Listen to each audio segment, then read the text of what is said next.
Salut. Parmi toutes les doctrines des Saintes Écritures, la doctrine de la seconde venue de Jésus est la note dominante. Le retour de Jésus, ou Issa en arabique, est la grande espérance des croyants. Et cela depuis des temps très anciens. C'est Job, au milieu de ses souffrances, qui fit cette déclaration. Mais je sais que mon Rédempteur est vivant et qu'il se lèvera le dernier sur la terre. Quand ma peau sera détruite, il se lèvera. Quand je n'aurai plus de chair, je verrai Dieu. Je le verrai et il me sera favorable. Mes yeux le verront et non ceux d'un autre. Mon âme languit d'attente au-dedans de moi. Cette attente est partagée par des milliards. La Bible nous enseigne avec détail quand, pourquoi et comment Jésus reviendra. Quand Jésus reviendra-t-il? Personne ne sait exactement. Quand les apôtres demandèrent à Jésus, « Seigneur, est-ce en ce temps que tu rétabliras le royaume ?» Il leur répondit, « Ce n'est pas à vous de connaître les temps ou les moments que le Père a fixés de sa propre autorité. » Dans Actes 1er, versets 6 et 7. Et encore, dans l'évangile de Matthieu, Jésus fit cette déclaration. « Quant au jour et à l'heure où cela se produira, personne ne les connaît, ni les anges du ciel, ni même le Fils. Personne, sauf le Père et lui seul. » Donc, méfiez-vous de toute spéculation sur une date quelconque du retour de Jésus. Si les Saintes Écritures ne nous donnent pas la date exacte du retour de Jésus, elles nous donnent néanmoins les indications précises concernant l'époque de sa venue. Les signes des temps nous disent que le retour de Jésus est imminent. Les guerres, les tremblements de terre, les inondations et les pandémies sont des signes avant-coureurs de la seconde venue de Jésus. Et ces signes, nous les trouvons dans plusieurs chapitres de la Bible, particulièrement dans Matthieu 24. Ces signes ne font que s'intensifier à mesure que nous approchons du grand jour du retour de Jésus. Lisons attentivement dans Matthieu chapitre 24. Jésus s'assit sur la montagne des Oliviers et ses disciples vinrent en particulier lui faire cette question. « Dis-nous, quand cela arrivera-t-il et quel sera le signe de ton avènement et de la fin du monde ?» Jésus leur répondit.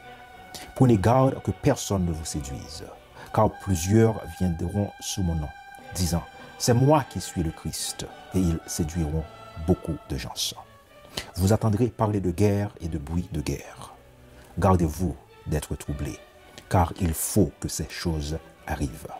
Mais ce ne sera pas encore la fin.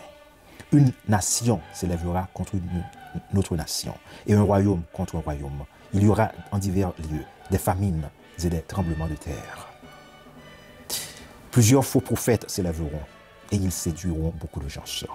Et parce que l'iniquité se sera accrue, la charité du plus grand nombre se refroidira. Mais celui qui persévérera jusqu'à la fin sera sauvé. Cette bonne nouvelle du royaume sera prêchée dans le monde entier pour servir de témoignage à toutes les nations. Alors viendra la fin. Pourquoi Jésus doit-il revenir? Il y en a plusieurs raisons. Premièrement, pour accomplir sa promesse. Lorsqu'il était sur la terre, Jésus fit cette promesse à ses disciples, que nous trouvons dans Jean chapitre 14. Que votre cœur ne se trouble point. Croyez en Dieu et croyez en moi. Il y a plusieurs demeures dans la maison de mon Père. Si cela n'était pas, je vous l'aurais dit. Je vais vous préparer une place. Et lorsque je m'en serai allé et que je vous aurai préparé une place, je reviendrai et je vous prendrai avec moi, afin que là où je suis, vous y soyez aussi. Les prophéties bibliques concernant la première venue de Jésus ont été toutes accomplies à la lettre. Et nous pouvons croire que les prophéties et les promesses bibliques concernant sa seconde venue seront aussi accomplies fidèlement. Deuxièmement, Jésus reviendra pour racheter et sauver ses serviteurs fidèles. De même, Christ s'est offert une seule fois, nous lisons dans Hébreux, en sacrifice pour porter les péchés de beaucoup d'hommes. Et il reviendra une seconde fois, non plus pour ôter les péchés, mais pour sauver ceux qui attendent de lui leur salut. En effet, au signal donné, sitôt que la voix de l'archange et le son de la trompette divine retentiront, le Seigneur lui-même descendra du ciel et ceux qui sont morts en Christ ressusciteront les premiers. Troisièmement, pour exécuter le jugement de Dieu sur les incroyants et donner à chacun selon son œuvre. Voici, je viens bientôt, nous dit Jésus dans Apocalypse 22, verset 12. Et ma rétribution est avec moi pour rendre à chacun selon ce qu'est son œuvre. Je suis l'alpha et l'oméga, le premier et le dernier, le commencement et la fin. Quatrièmement, pour établir son royaume éternel. Dans le livre du prophète Daniel, nous trouvons une vision de la succession des royaumes du monde, de Babylone jusqu'à l'Empire romain et jusqu'aux nations contemporaines. Au verset 44, nous lisons « Dans le temps de ces rois ou de ces nations, le Dieu des cieux suscitera un royaume qui ne sera jamais détruit et qui ne sera point sous la domination de notre peuple. Il brisera et anéantira tous ces royaumes-là et lui-même subsistera éternellement. » Jésus est celui qui accomplira cette prophétie à sa seconde venue quand il établira définitivement le royaume de Dieu. Mais comment Jésus reviendra-t-il? La Sainte Bible nous enseigne la manière de la seconde venue de Jésus. En gloire, avec tous les anges. Ce retour sera un événement mondial et cosmique. Ce sera soudain, visible de tous et audible. Une description de cette venue nous est donnée dans le livre de l'Apocalypse, au chapitre 19, les versets 11 à 16. Puis je vis le ciel ouvert, et voici parut un cheval blanc. Celui qui le montait s'appelait Fidèle et Véritable, et il juge et combat avec justice. Ses yeux étaient comme une flamme de feu. Sur sa tête étaient plusieurs diadèmes. Il avait un nom écrit que personne ne connaît, si ce n'est lui-même. Et il était revêtu d'un vêtement teint de sang. Son nom est la parole de Dieu. Les armées qui sont dans le ciel le suivaient, sur des chevaux blancs, revêtus d'un fin lin blanc pur. De sa bouche sortait une épée aiguë pour frapper les nations, et il les pètera avec une verge de fer, et il foulera la cuve du vin de l'ardente colère du Dieu Tout-Puissant. Il avait sur son vêtement et sur sa cuisse un nom écrit, Roi des rois et Seigneur des seigneurs. Oui, Jésus revient bientôt, comme Roi des rois et Seigneur des seigneurs. Jésus reviendra en gloire, car quand le Fils de l'homme viendra dans sa gloire, avec tous les anges, il prendra place sur son trône glorieux. Tous les peuples de la terre seront rassemblés devant lui. Alors il les divisera en deux groupes, tout comme le berger fait le tri entre les brebis et les boucs. Jésus reviendra soudainement. Dans 2 Pierre chapitre 3, au verset 10, nous disons « Le jour du Seigneur viendra comme un voleur. En ce jour, les cieux passeront avec fracas, les éléments embrassés se dissoudront, et la terre avec les œuvres qu'elle renferme sera consumée. » Jésus reviendra physiquement, littéralement. Homme de Galilée, pourquoi restez-vous ainsi à regarder le ciel? Ce Jésus qui a été enlevé au ciel du milieu de vous en redescendra un jour de la même manière que vous l'ayez vu y monter.